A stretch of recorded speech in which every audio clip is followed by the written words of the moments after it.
Welcome to 1202, the Human Factors Podcast. The podcast that covers all things about humans, technology, and particularly the bits in between. And welcome to this episode of 1202, the Human Factors Podcast. This week, we are revisiting the topic of culture, more specifically, just culture. But this time, we're looking at the perspective from the Royal Air Force. But before we get into the main episode, I wanted to say thank you to everybody who's been sharing and engaging with the recent podcasts on the social media streams. It's great when you like and comment the posts that are going on because, A, people see what is going on and it gives them the opportunity to engage. And it means that we can have discussions, debates about some of the points raised. And that has been happening. And it's been great to see different people's points of view. But also, if you wanted to raise some points that you didn't want them raised publicly, either because you don't want to, you don't want them comments in public, but you still want to have the debate, or you still want to make your point, you don't have to do that publicly. You can always direct message me on the platform that you're using, or you can just email me. We could arrange a Teams or something to have a chat about the points that you've raised. This is always an informative. The idea is it's an informative platform, and we're trying to share best practice. And one person's best practice isn't necessarily another's, and it's really good to be able to share and pass on ideas that other people have had. So don't feel inhibited by thinking you have to stay there and be silent. Engage with it and drive. Other people will jump on and we'll have chats. But if you want to do it privately, that is an option.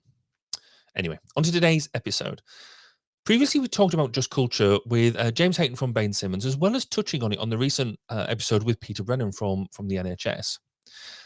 And I've been delighted to be contacted by a couple of podcast listeners to see if we'll be keen to hear about the application of human factors from their perspective. And to be quite frank, I jumped at the chance. So this episode, I've been joined by Ian and Avril, both from the RAF Safety Centre. And welcome to you both, and thank you for joining us. Hi, Barry. Thank you. So before we get stuck into the actual topic itself around culture and how you guys play with it, I'd like to take the opportunity to find out a bit more about you two, if I may. So, Ian, if we can come to you first, can you just give us an idea about sort of your current role and what you do on a day-to-day basis? Yeah, so I'm the Royal Air Force head of the National Safety Investigation Team. So anytime there is an event where things don't quite go as expected, and it's a human factors centric issue, as opposed to perhaps a component technology failure, people have the ability to do a human factors investigation, and I run a team of about 10 people employed solely full-time to go to some of our RAF stations and be people who can spend a week or so asking questions about human factors events. Not what happened, but why is it that good people turn up to work, want to do a really good job, and somehow things didn't go quite to plan? What are the human factors elements of it? And we then write reports and try and make systems better so that things don't occur again. A typical day is advising people on the phone on human factors events, or allocating team members to go and do it, or sometimes I will go and do those investigations myself, and generally trying to be a champion for just culture, human factors investigations, and something called error management, which is kind of people reporting little things that aren't quite right in order to stop them being turning into bigger events. Cool. And Avril, if I can put the same question to you, what do you do on a day-to-day basis? What's your role? So I work in safety promotion in the RAF Safety Centre, and I'm also the SME on human factors training. So typically I deal with every type of safety promotion and every type of safety as well. So I go to safety days across the Air Force. I engage with other interfacing organisations as well to see how we can promote safety with them. Occasionally I dress up in high vis, top to toe, flashy lights and everything, and give out some safety promotional merchandise. Yes, there are pictures of me doing that. But the other half of it is human factors and error management training that I do for the Air Force, for the people in the Air Force, to raise their awareness. That's really cool. So just to follow that on then, Avril, how did you get into human factors in the first place? What was why did you get involved in it? So I'm an air traffic controller by trade. And I still remember the very first time I was introduced to human factors was on my air traffic training course. And it was about the Tenerife disaster. and that stuck with me ever since, and I've actually used it in some of my training as well, but in maybe different ways. But it was at my first unit when I got let loose live on the radar and in the tower. And so human factors is kind of part of our blood when it comes to air traffic. It's what we do on a daily basis. And so I don't know whether I volunteered or was voluntold that I might be useful as a facilitator. So it was right at the beginning of our journey in the Air Force for formalising our training. So I was on course number 9 as a facilitator, and I've been doing it ever since. That's really cool. Could you just, for the people who might not be aware of it, give us a really brief overview of that Tenerife disaster? What inspired you about it? So it was actually listening to voice recordings, particularly, and also the air traffic controller watching TV. Watching football, I remember, and it was that link of this was the environment I was going to go into as an air traffic controller, having that situational awareness to understand my communication, because that's obviously a very key thing, because we're really limited just being voice, no video like this, and how that could be translated to my everyday life. So it was a really pertinent one to me, I think. It's interesting how you talk to different people. So I myself fell into human factors in by accident, and it's just little things that that suddenly spur you into it. You suddenly discover it. Ian, how did you find out about human factors in the beginning? How were you trained, or did you stumble? I think probably somewhat similar to Avril. Actually, my background's engineering, so I joined the Air Force 20 years ago as an aircraft engineering officer, and even then, your basic training, and engineering training within the Air Force is about 6 months long. That includes human factors, the language of human factors, communication, stress, pressure, memory, understanding kind of how we got to work. And I guess over sort of 10 years, that had always been in the back of my mind. I was very conscious about, why we're doing certain work on aircraft at 1:30 in the morning, and actually it was my job as the engineer to go, you know what, I know it's important to go flying, but I'm not happy that we can do it appropriately. We're going to stop work now, and we're going to accept the fact we're not going to fly in the morning because that's the human factor limitations of what we're doing work. So for about 10 years, I'd kind of actively had that just as part of my knowledge on how to work in the Air Force. And then at my sort of 10-year point in my career, I got moved into a safety team where I was, I guess, the champion of safety for engineering on a particular Air Force base. And I went through the human factors training school that the Air Force have, became a human factor facilitator. And I went home that night just thinking, this is really good. I kind of got this, but no, I absolutely really get it, and I just see why it's so important. And I think you then run a couple of sessions with people with kind of the workforce, and you see their eyes light up. You go, "Wow, I absolutely get it." And I think from there I was kind of hooked. Then I left the Air Force for a couple of years and got into the leisure industry. And just one day I happened to see a job doing these human factors safety investigations being advertised. I thought I couldn't stop thinking about it. Mm-hmm. And I think when you go to bed at night time, you can't get a job advert out of your head. You're hooked. And I think human factors, it just makes sense. And I love it. Brilliant. It's always interesting when you almost like with any job like that, isn't it? That if you can't get out your mind, then clearly you've got to do something about it. But it's interesting to meet some people as well who've been in the forces, then left, and then been dragged back again.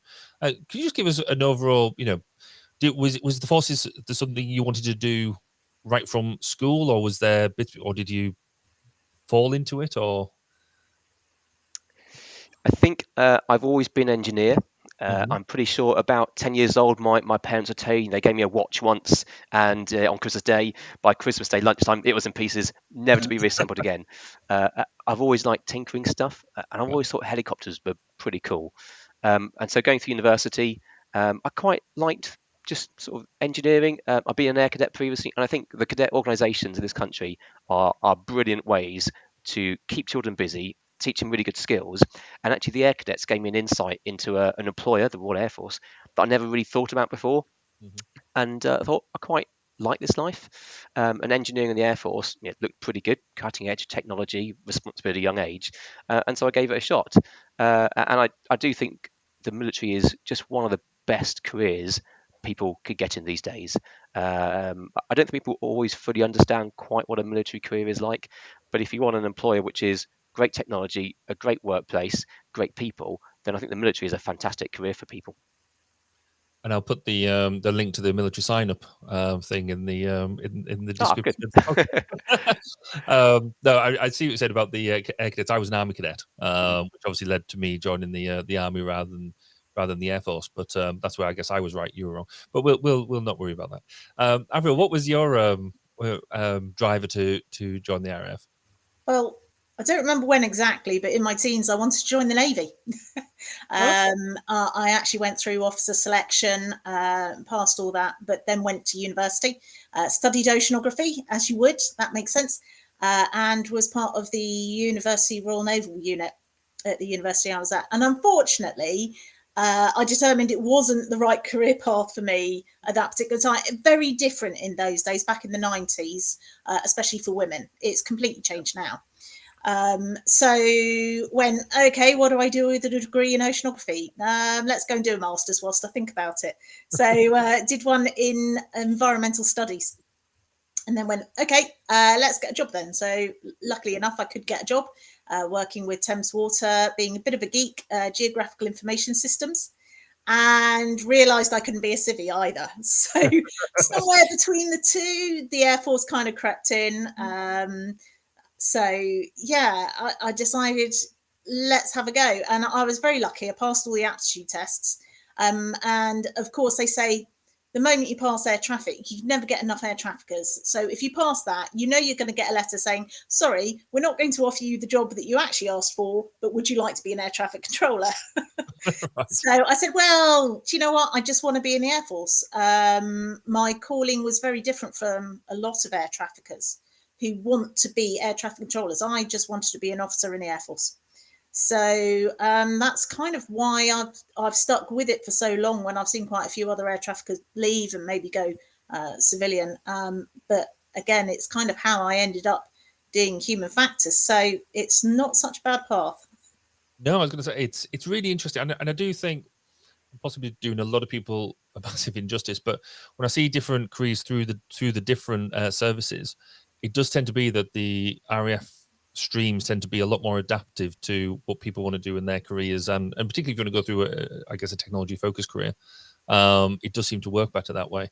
But no doubt I'll have the Army and the Navy now screaming at me through this, saying that I'm completely wrong.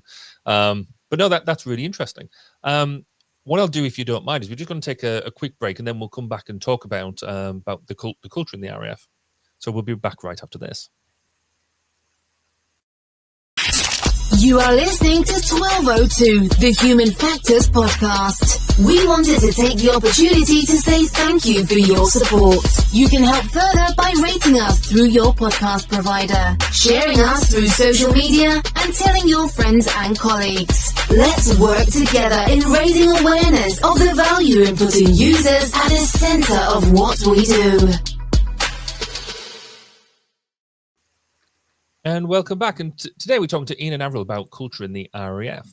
So let's get stuck into this whole culture piece. I mean, aviation has been quite at the front of, I think, promoting good human factors practice and improving safety just by the nature of what it is. How do you think things have changed in the RAF in the past 10 years? So Ian, if you come to you first, how do you think things have evolved? I think, to answer that question, you almost have to look kind of beyond the 10 years a little bit to look at the history to then see what changed. We touched on Tenerife in the 1970s, and I think that was a massive, a catastrophic event which drove kind of the cognitive psychology sort of and teamwork elements and crew resource management of human factors in aviation. Then I guess you look at Kegworth in the sort of late 80s. I think that drove aviation down a certain way, and so that's probably why when Avril and I went through training, human factors in basic training was kind of accepted a norm. I think our watershed moment for the Air Force, which has driven a massive amount of change, inevitably was 2006, with loss of the Nimrod aircraft, XV-230, and 14 of our colleagues. That was a pretty emotional time for most of us, and I think we thought we were good at what we did then, and we realised we weren't as good as we thought we were. the Charles Haddon Cave report that came out a couple of years later was really quite uncomfortable, but actually we are in a much better place since then. What's changed since then? We have a regulator, so the Military Aviation Authority, which was formed 2009. That effectively has shaped military aviation. And I think if you joined the Air Force, if you had someone who left the Air Force 15 years ago and you looked at how we're doing things now, they simply wouldn't recognise the safety systems we have because they're so dramatically different and frankly much better. So yeah, a regulator coming in who was focused on safety, absolutely got just culture, absolutely gets human factors. At the same time, we created something called DAMES, the Defence Aviation Error Management System, which is all about your kind of classic iceberg model of we know we can see the top of the iceberg, we have no idea what's happening below the waterline. And DAMES was the concept of saying, let's report more, let's report these minor things, let's fix these minor things. And I guess you look at the reporting cultures, the number of safety reports we have now compared to say 15 years ago, easily double, triple. Now some people go, that's surely a bad thing. Actually, no, it's a brilliant thing because we know in really quite good detail how our organization is functioning.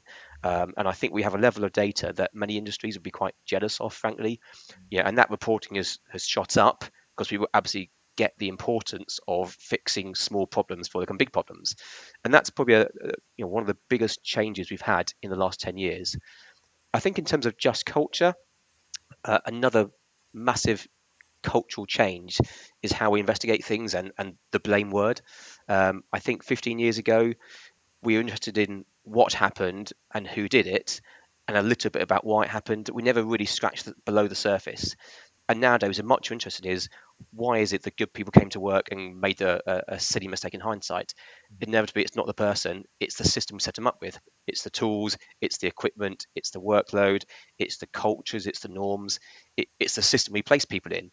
And so we introduced a system called just culture investigations. You could Google it as an OSI, so occurrence safety investigation. So actually training people to do human factors investigations in a not blame free, because we still hold people to account, but in a way which is saying, honest mistakes, honest, genuine mistakes wouldn't expect to be punished. Writing the reports, so our peers now investigate things going wrong as opposed to senior officers. Those reports are then reviewed by our peers, again, rather than senior officers. And I think we've built a lot more trust. And I see just culture relies on a workforce that trusts their leaders and trusts an open and honest conversation. And I think we now have a workforce, particularly as generations go through the Air Force, we have a workforce who are really open and absolutely get the importance of having frank conversations, even if they're quite uncomfortable about some of the truths coming out, because you can't improve things and make things better unless you speak the open, honest, frank truth. So I think all those things, the regulator, the DAMES program to improve errors, and that DAMES program is pretty much 10-ish years old this year. Human factors centered investigations, occurrence review groups, this peer-led just culture review reports. I think all that is unrecognizable to someone who left 15 years ago. And it all started from kind of the Haddon Cave and the Nimrod crash, and started really rolling out about 2012-ish. These things were in place wide. So yeah, it's a massive cultural change and system change in the last 10 years, all completely for the better. Good. Avril, from your perspective as the sort of human factors SME, you must have seen that radical change in what you're delivering as well. What sort of change have you? What sort of change have you observed?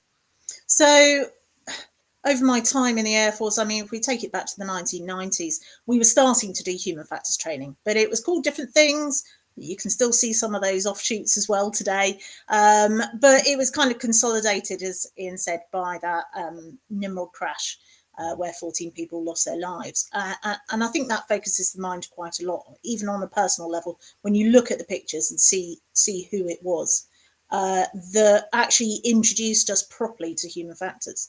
And now that we're kind of moving through that time, what we're seeing is before it was very air centric, it's about air safety, and actually regulations still says that it's air safety, but as the Air Force, we are leading, sorry to say, ahead of our sister forces in this and saying, well, this is more than that. This is safety. Well, actually, I would argue it's more than that still, but we're still on that journey. And so what we're now having is that everyone does human factors and error management training for people in the RAF. That's at phase 1 training when they first join. So they're introduced it right from that start to get that right culture, start to embed it, and then it's progressed on as they move out into the Air Force. But it's not just about the RAF personnel, it's about the people that sit next to us. I work with an FTRS, so full-time reservist, and I work with a civil servant. Well, why am I any different to them? Well, the answer is I'm not. So now we make sure that our contractors have to do it, equivalent training, locally employed civilians, other military that come to join us within our area of responsibility. And we highly encourage the civil service that work in AOR as well, because we are all part of the same team. And if we don't understand it, how can we build a culture that is common across all? And we're starting to suddenly look more into this. Well, what does just culture actually mean on an everyday basis? I often talk about it with people that say, well, actually, I have it at work, but I don't have it as a parent. That's not how I treat my children. And actually, what I'm trying to get to is that point that it's all pervading. I was thinking about it last night, just sweeping sand into the jointing of my paving stones. We'll work out how human factors comes to that. And I was trying to work out what the most effective, efficient way of doing that was, and making sure I didn't fall down the steps backwards as I forgot they were there.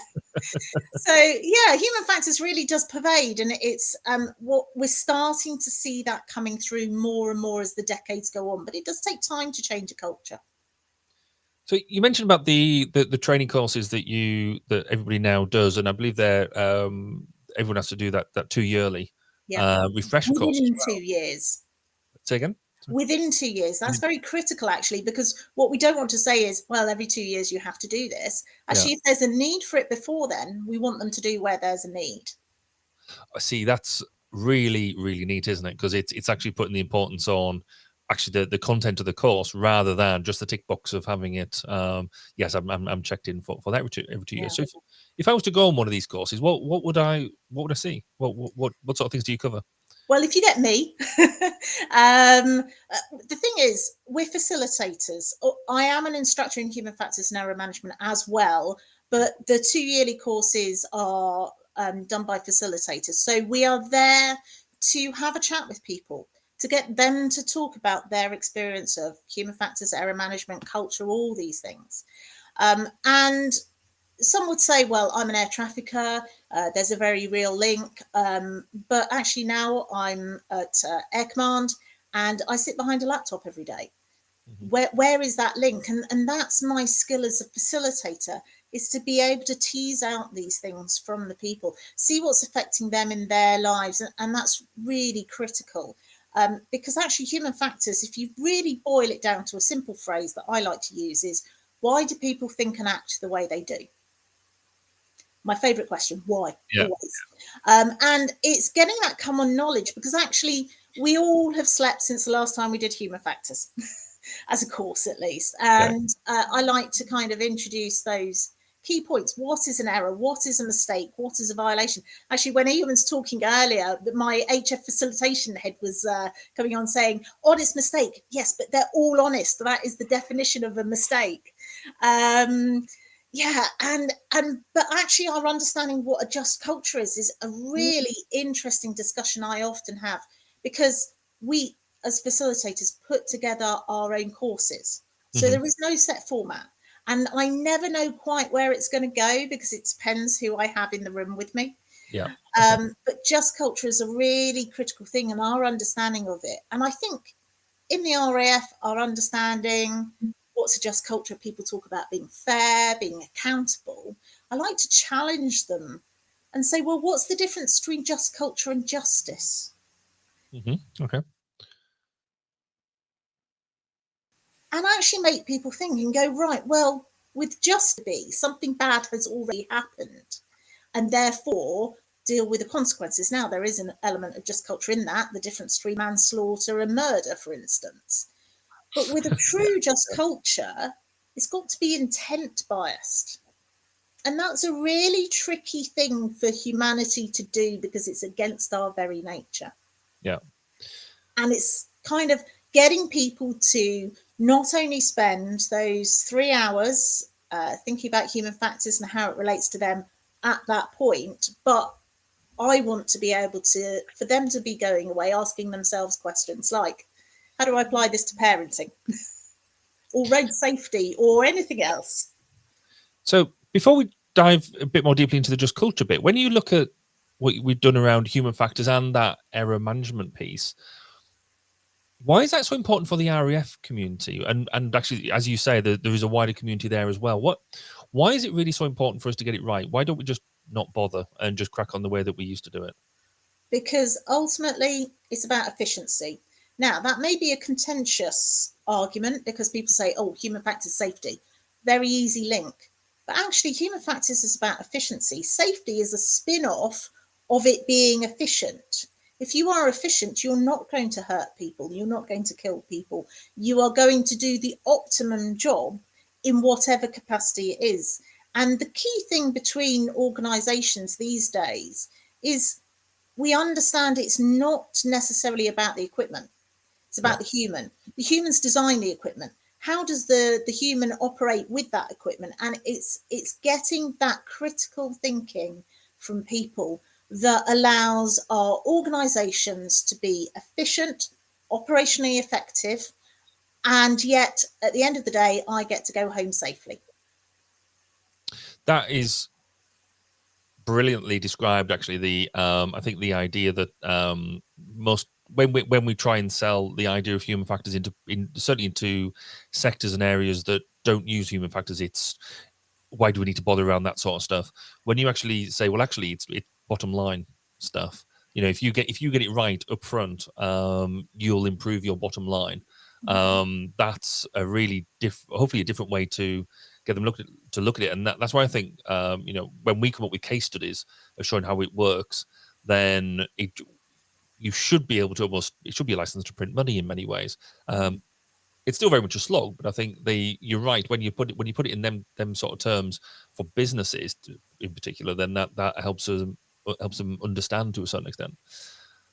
Ian, to dive back into the just culture bit, what's been if you're saying that the RAF is now got a just culture and it's now permeating throughout the organization, how have you managed to do that, and what difference have you seen over that time, and just how have you managed to get that sort of implementation? Okay, I think it's worth saying there's always been a just culture, but there's different levels of just culture. You know, how mature is your just culture might be a better way of putting it. And I think in any organization, from the outside, people often look at it as, you know, that's the organization. When you're inside it, you actually realize there's lots of different tribes. It could be tribes based on location, tribes based on your career, tribes based on your kind of chain of command. Yeah, and one group of people at a location who work separately to a different organization or a different group of people could have a very different culture. And I think what we've seen in the last 10 years is actually it's almost standardized. You know, just culture to be much more even, so you can move between those different tribes and you know where you stand. And I think Avril's comments about performance are spot on. I would even say there's probably a happiness element there, that if people have a happier workplace because they know where they stand and they trust that they can be take appropriate risks, but also help be accountable for those risks and not be blamed when things go wrong unfairly, I think you get a happier workforce, and a happier workforce should be more productive. So it's almost a kind of a circular loop there going on. I think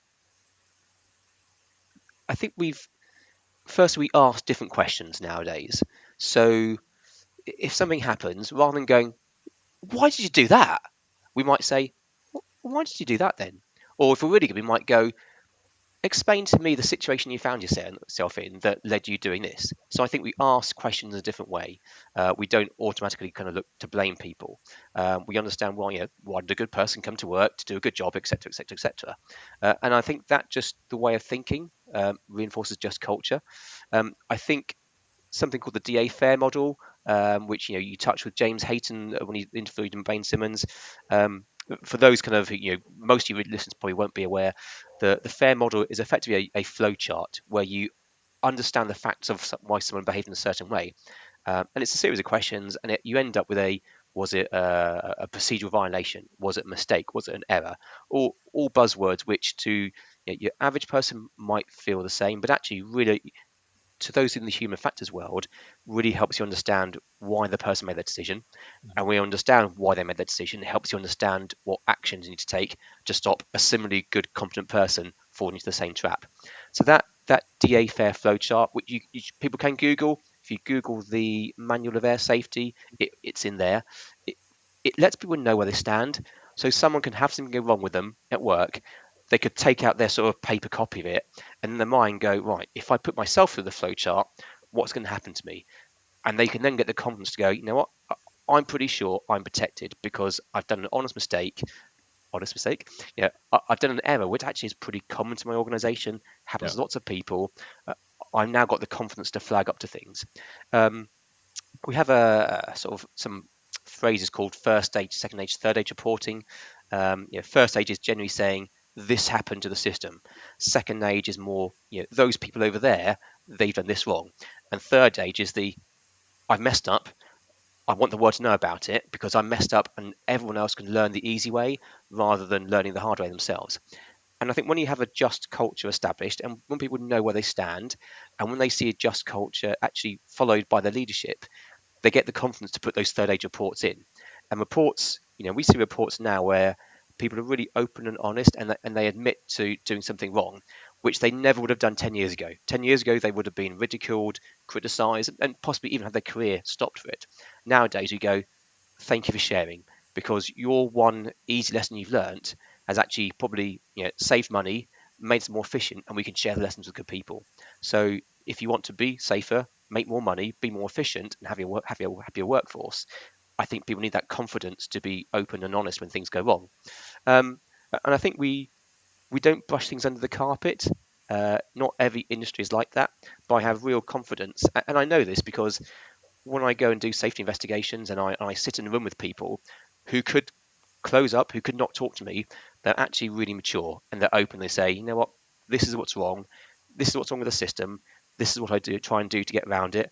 I know it's not quite right sometimes, but it's safe. And rather than going, you shouldn't be doing that, we go, right, let's fix that system. Thank you for being open and honest. Let's make life better for everyone else. And it's just a really mature way of doing business. And it works. People are happier, we're more efficient, and we're safer. There's nothing wrong. It's in fact just culture. There are no downsides to it at all. So, is there not an argument though that because you're a branch of the services, it's an authoritarian organization. If you're telling somebody to act in this way, because you are more of a you're a more integrated organization than most businesses, because you have to live and breathe with each other as well as fight with each other and all that sort of stuff. I don't tend to do that as much when I'm going down to see my team. We get together at 9 o'clock in the morning, we leave at 4 o'clock in the afternoon. Because you've got that authoritarian nature, right? Is it not easy to do? You're demanding people work in that way. Is that not the way it works? I think the Air Force is. I think the military is actually broadly representative of society. Even though I think there's a statistic that says we recruit something like the top 2-3% of the population, in terms, and we do tend to recruit generally intelligent people, quite motivated, dynamic people who they're not shrinking violence. They tend to be out there, but actually they also do represent society as a whole, and it's a whole mix of personalities. And I guess we can have a long conversation about motivational theory and leadership theory, and there absolutely is a time and place. You need to say people just get on with it. But we actually want people who are really flexible, who can adapt. My analogy, and it may not be a very good analogy, bear with us, is maybe I own a machine that makes chocolate biscuits. If I'm in the business of making chocolate biscuits, that's great. People just do as you're told, day in, day out. But the nature of the military is we have to be absolutely flexible. You could be on flood defense one week, you could be doing something in Europe the next week, you'd be on a different operation the third week. So what I actually need is a machine that does chocolate biscuits on Monday, chocolate digestives on a Tuesday, chocolate custard creams on Wednesday, and I need it to be really flexible and inherently changeable. And so a draconian just do it this way culture doesn't quite work. So we actually encourage a flexible mindset in our people, and trying to for our people to find the balance between being flexible and following a bunch of set procedures can sometimes be quite tricky. And that's why we go, we have to be intelligent the way we manage our people. We have to recognise that we've got very intelligent, credible, competent people who are problem solvers. And if the system's not perfect, they inevitably will try and work around that problem because that's just what the attitudes we want. So it's all about trying to find the right balance in people. I think what's important is also accountability is important. People know where they stand. They need to know where is flexibility and problem solving acceptable, and where do you need to put your hand up and go, actually, there is a problem here. I've got a solution, but I haven't got the authority to do it, but I know who has. And that's probably, again, a slight change in culture that we try to make it easier for people to put their hand up and say, there's an issue, I need some support with it.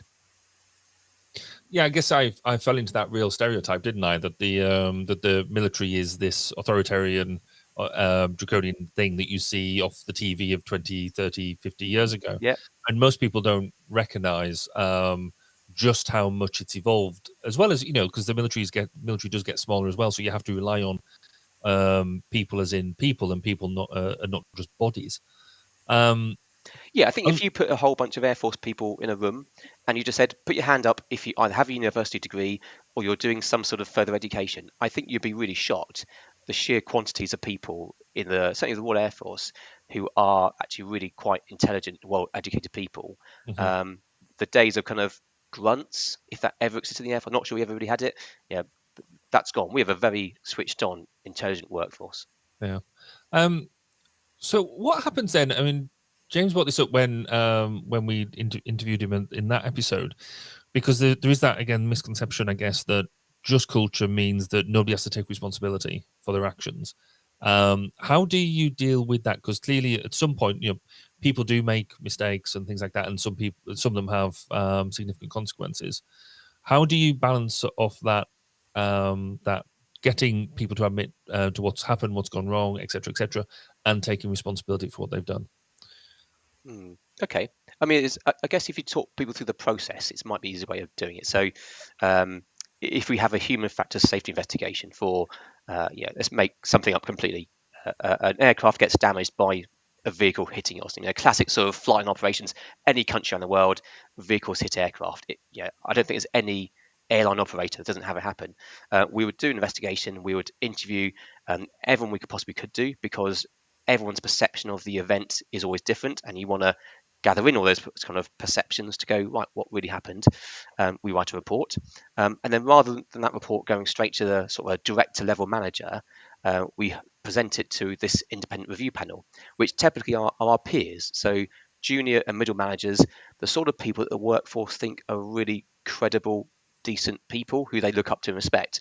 That panel will talk to the investigator and try and understand, what happened, why did it happen, what was the behaviour type going on, and we talked about the DA fair flowchart. And then they'll ask a couple of other questions, things like, does it happen often to this person? Because if the same person is making the same mistake again and again, actually that is an accountable thing. The person should have learnt by then, and we'll deal with them differently. We might ask the question of, does it happen to the organisation quite a lot? Because if the same mistake is happening to different people, actually, again, it's not a person failing, it's the system failing. And we are trying to look at this as a system. How is a system performing rather than how is a person performing? And after all that is the final question of, actually, if you discipline someone, does it improve safety? Is there a benefit to it? And we ask all these questions, and that panel appears. They don't make a decision, but they give comments. And that comment goes to the person's line manager, and ultimately that line manager then has the decision of, do we hold that person to account?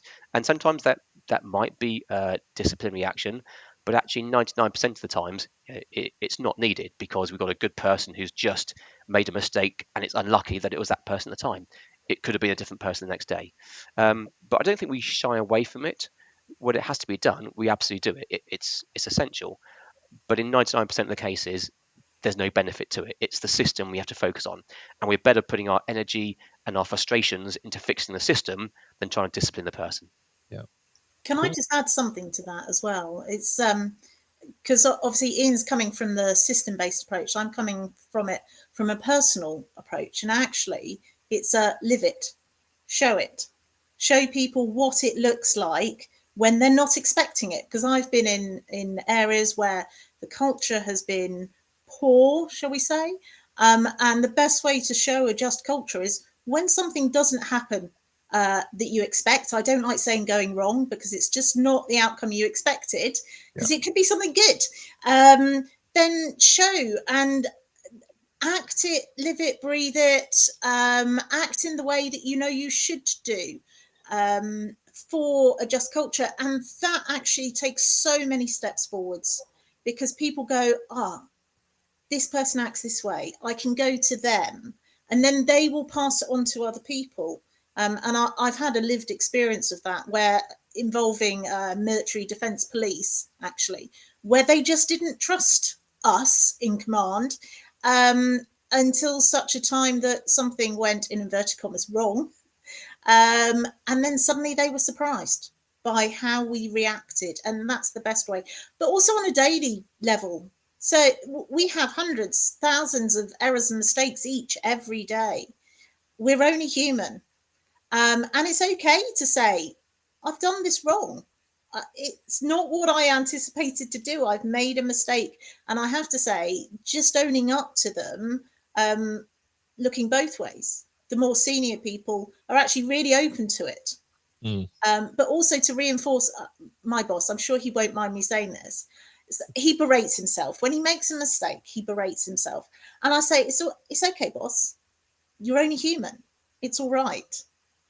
And I think that's critical to bring it down on an everyday basis as well. Yeah, I think it's easy to forget, isn't it, that especially if you've got people who are very, very high up in organizations, that we are all just people. And that's a really good point. If you were to then take that a bit further, if other industries are listening into this idea of just culture, maybe they're hearing it for the first time, what other tips would you give them to be able to transform their organization into what we're calling a just culture? Avril, what do you think? What would be your tips?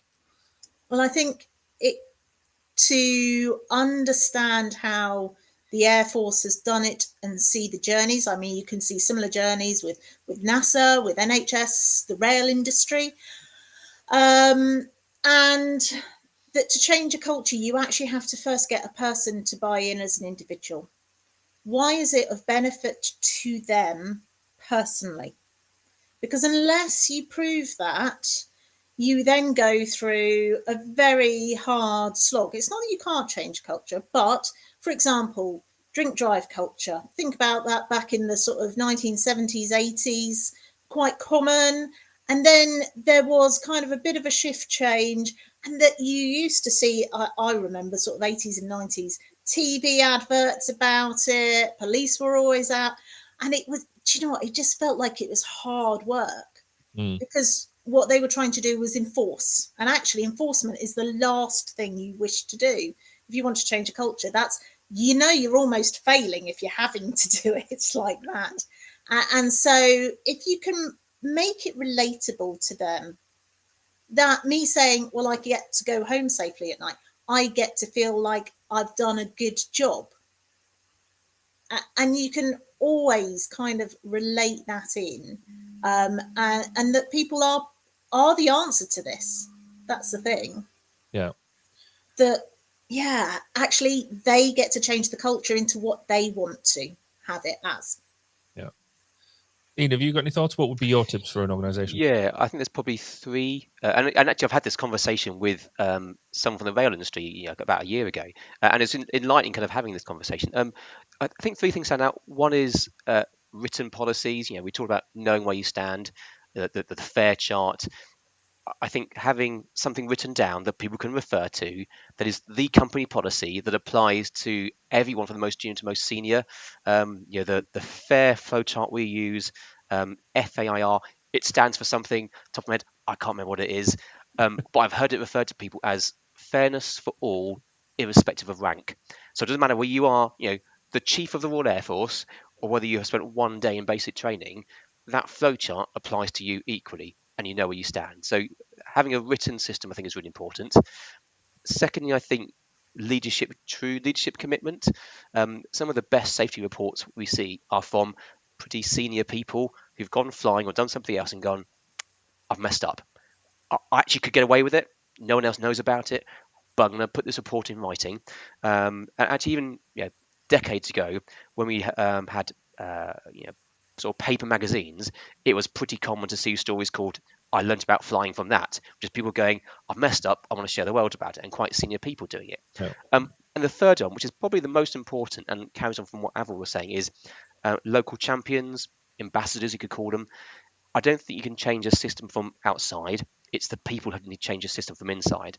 And once you've got someone who can be the champion within a workplace, who people go, I know that person, I like that person, he does the same sort of job as I do, and he is championing just culture and these systems, people really respond to that. We have someone called local error managers, LEMSCOs.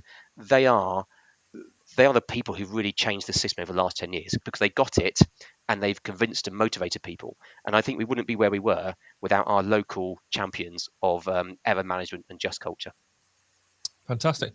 Thank you both very much for your comments on that. We'll end with what we do with all interviewees, and we've got a common set of 3 questions that we ask everybody. So we'll bounce this between the two of you and see what you think. So Avril, if I come to you first, what is your book or paper that you use repeatedly? Is there something that you go back to, either a reference, or it could be a fictional book? Actually, I've had some people say that there's fiction books that they constantly read, but have you got a book or a paper that you've got that is your go-to reference?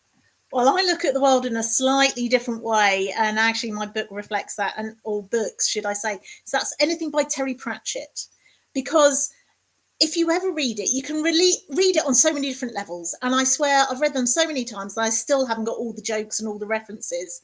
It's a way of thinking on multiple levels. And so, yeah, I would say if you actually want to do a bit of human factors, read Terry Pratchett. Brilliant. Ian, what about you? Books, I think there's one book which literally is on the bookshelf, Safety at the Sharp End. I can't remember who's author. Yeah, it's a well-known book. Safety at the Sharp End just puts things into reality. The other book I've read recently, and I'm now encouraging people to read, is by Sabrina Hatton Cohen. It is called The Heat of the Moment, I think, from a firefighter's commander's perspective, about decision management and people who are taking decisions within seconds and minutes with life and death decisions. And I think for people who perhaps want to learn more about decision making and human factors and improvement in performance, it's a really easy read, and it's a brilliant book to read. So yeah, one's quite sort of theory heavy, one's very easy read. Cool. Avril, if you could go back to your younger self and you pick what age that you want that hit at, was there a bit of advice that you would give to yourself if you knew what you knew now? No, because we always say, oh, well, hindsight's a wonderful thing. No, it isn't. It's really, really bad. You have to go through lived experience to become the person you are today. So it wouldn't matter if I gave myself advice. One, I probably wouldn't listen because I'd be at that age where you don't. And two, actually, I wouldn't have learned so much if I did give myself advice then. So actually, the answer's none.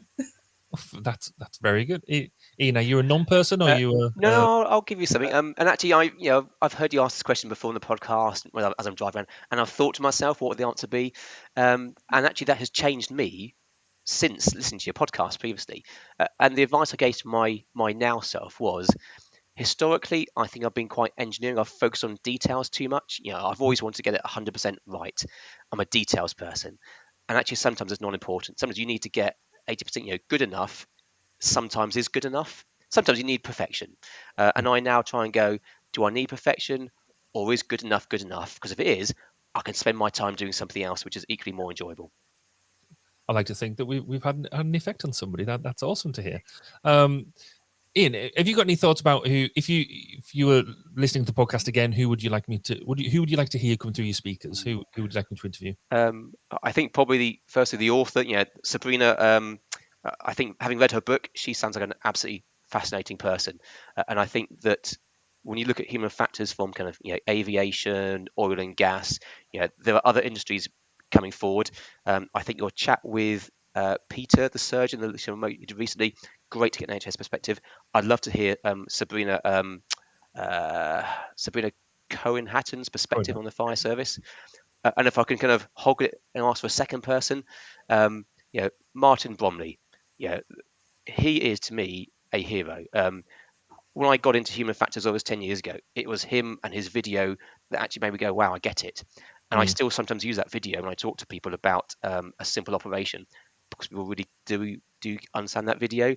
And I think the work he's done in the medical side, I would love to hear you interview his sort of last 10 years of activity. So yeah, Martin Bromley, please. Cool. We'll let you have the two. We're not greedy around here. Avril, what about yourself? Well, I'm going to be off-piste again. I'm actually going to go for Michael McIntyre. And you think, right, okay, what has a comedian got to do with human factors? Well, if you ever watch him, his understanding of the human condition and how we're going to act is spot on. If you take away the human, what he's talking about is really good understanding of humans. Two particular ones that I actually use Michael McIntyre a lot in my HF sessions. The one about parenting and what people don't know if you don't have children. And the second one is the one in Dubai. And moving a sun umbrella around the pool. Have a look at that. I want to come to one of your HF sessions. They sound amazing. Thank you both for taking the time to share your insights. I mean, I know recently everything's been busy, and this interview was meant to happen a while ago, and you just bared with everything that was going on and still committed to come in. So thank you ever so much for taking the time. I really, really appreciate it.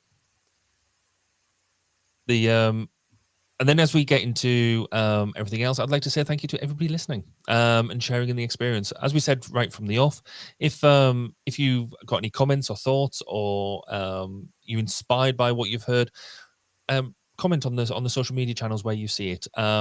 Tell your friends about what's been going on and your colleagues. And if you're feeling especially generous, leave us a review or a comment. We'd really, really appreciate it. But for now, we shall see you all on the next episode. Thank you for listening to 1202, the Human Factors Podcast. Please do get in touch with your thoughts, questions and comments. You can contact us on social media such as Twitter, LinkedIn and Facebook at 1202 Podcast. See you next time. And remember, it's more than just common sense.